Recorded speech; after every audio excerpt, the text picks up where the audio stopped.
We are about to witness one of the greatest events in human history. The world as we know it is crumbling before our very eyes, and the majority of the world population is not aware of it. Power structures that have been in place for thousands of years are taken down as we speak. Soon we'll be shown evidence of an elite plan, so evil, so all-encompassing, that people will be shocked to the core. This documentary was made to help you deal with what's coming. Is it a good thing? Oh yes, it's the best thing that could possibly happen to us. But in order to understand and process the quantum leap that we as humanity are about to take, you must understand the reality, the timeline if you wish, that we as a species were placed in. And believe me, you don't have a clue just yet. The evil I mentioned has been working behind the scenes so intelligently, so brilliantly, that hardly anyone ever noticed a thing. What I'm going to do is first of all give you a short overview of things that made me go, things that made me decide to start digging for the truth. We'll take it from there, shall we? Are you ready? Join me on a journey down the rabbit hole. Let's start with the recent forest fires, for instance in California. Did you know that these fires forgot to burn trees? That they were capable of cutting through houses? That they burn trees from the inside out? That they were able to lift cars, tilt them and smash them down? Are you sure these are ordinary forest fires? And how about this one? We live in a world where mercury is considered highly toxic, but not when we inject it into children in absurd quantities.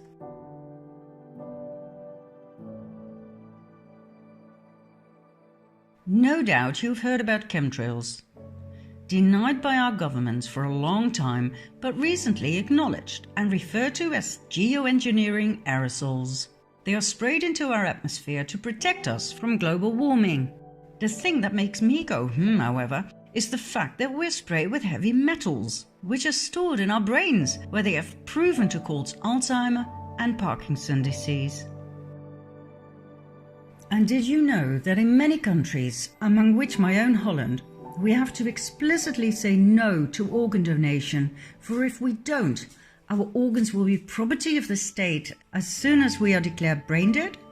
The last time it was arranged this way by law was during the Nazi occupation. Did you know that our current Pope is the first to state that hell does not exist, but the devil does? Isn't it weird that the Vatican's audience hall is full of references to reptilians, snakes, serpents?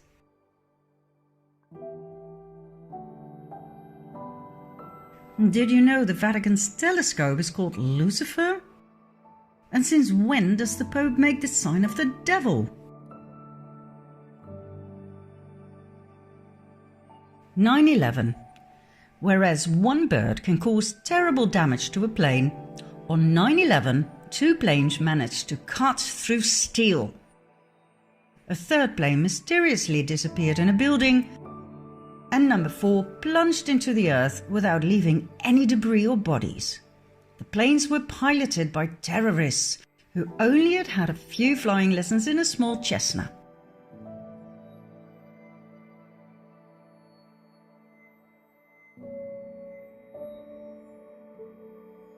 Then there are the horrid attacks on innocent people, in which the same victims can survive up to 3 different attacks.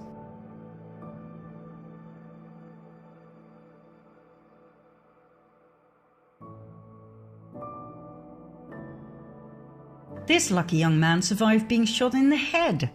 All he needed was a band-aid. And thank God not all victims are people of flesh and blood.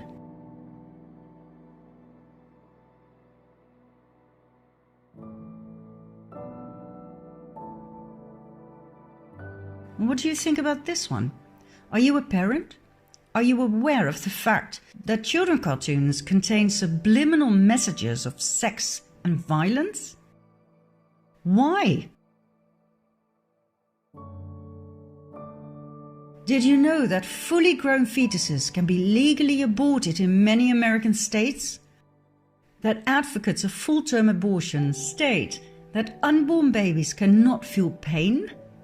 Whereas every doctor knows that the nervous system is the first to develop in fetuses? Is abortion of a fully grown baby not the same as murder? Okay, let's have a look at the migrant caravan. Thousands of people fled their South American homes to look for a better future in the US. The trip covered 2,000 miles in 1.5 months in order to be on time for the American midterm elections as a political statement against President Trump. This means they walked an average of 45 miles a day on flip-flops, barefoot, like this and like this. 45 miles a day? Why do Hollywood celebrities promote the use of facial creams containing the foreskin of baby boys? Do you realize that these foreskins are actually sold? That it's a trade? What's next? Drinking baby blood? Now, I'm going to give you 5 more, although I could go on forever. Counting down, number 5. Did you know that diseases such as AIDS, Zika, SARS, and Ebola are actually patented? Do you know when something is patented? When it's man-made. Man-made diseases, are you kidding me? Number 4.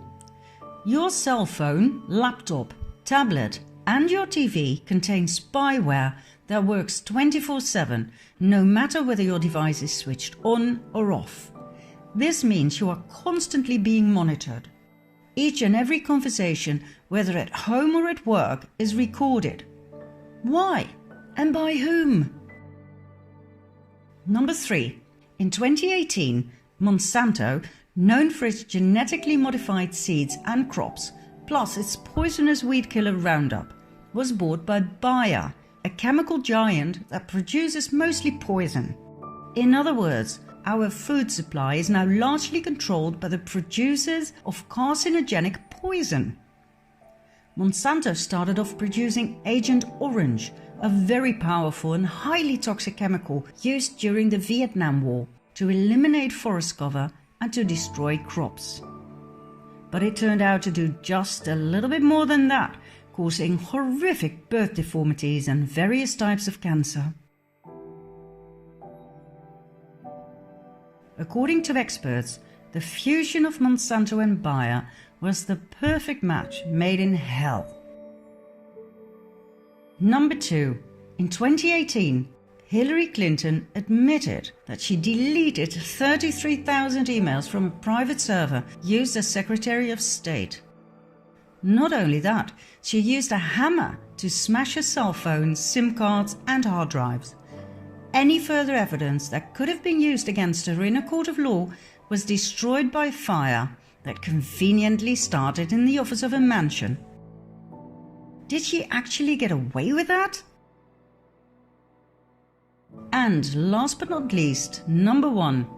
President Obama received the 2009 Nobel Peace Prize only months after his inauguration. Why, for God's sake? He came from nowhere and had achieved nothing at the time. In the following 8 years, he invaded 7 countries and dropped a bomb every 20 minutes. Who on earth was on that Nobel committee? The world is not what you think. And guess what all of these things have in common? They were completely ignored by the mainstream media. Not one news channel covered or questioned any of it. And just when I thought I'd seen it all, this became President of the US. I always thought there were two political sides in life, left and right. Left was for the common people, right was for the rich. But I soon found out that my ideas did not reflect reality at all. Obama seemed to have enchanted everybody, including myself, with his good looks and charms. But like I said, he invaded 7 countries. He was a Democrat, for God's sake.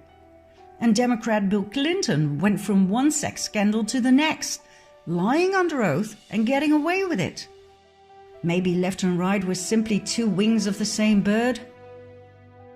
In spite of my leftist upbringing and background and my fierce opposition against Trump, I decided to give him the benefit of the doubt. But how did he get elected in the first place? Just before the elections, WikiLeaks arose. Founded by Julian Assange in 2006, WikiLeaks is a giant online library of the world's most censored documents, obtained by whistleblowers at the highest level.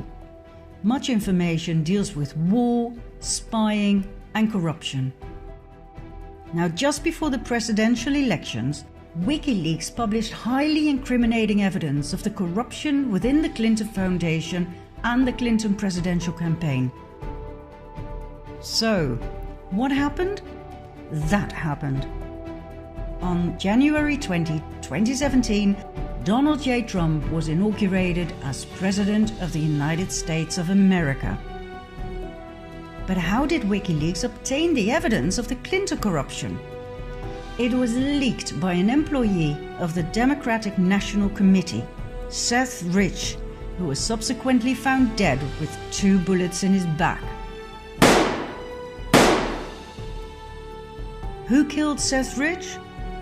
We will find out in the next episodes. What do we have for now? Donald Trump as President of the US. And then, out of nowhere, arose the enigma of Q.